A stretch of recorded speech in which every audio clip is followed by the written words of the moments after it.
छोड़ना सुनो ना का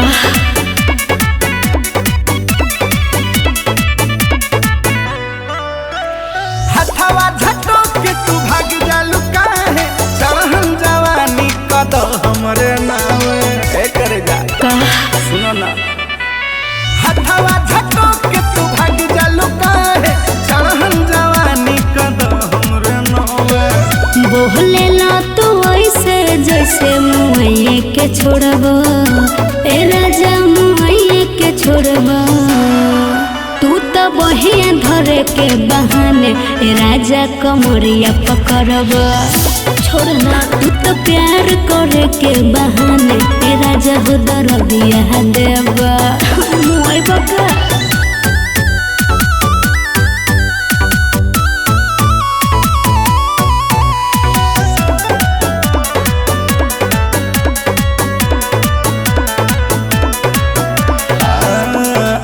पास रानी ना प्यार तू काला अच्छा अपना बरमुआ के हथवा तू धाला हमसे न हुई हाय मान जा नशा में ऐसे नशाइल बड़ हो जोश में होश भुलाइल बड़ हो ना ना हाँ लागता के लाशा तू लगाइए के छोड़वा ए राजा लगाइए के छोड़वा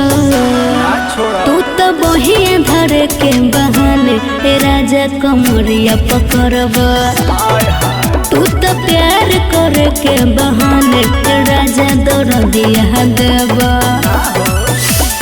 छोड़ा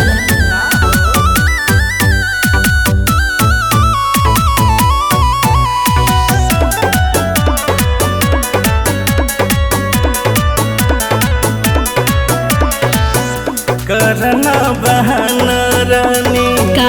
कर विश्वास हो अच्छा अपना बलमुआ के करना निराश हो ना ए देवता का हो मान जा रोहिती देहिया तू नस करब मेहर चली जाएबो पास रहब होटल से मंगा के खा ले कहतनी बतिया कबले गौर तू करब ए राजा गौर तू करब तू तो बहिया धरे के बहाने ए राजा कमरिया पकड़ब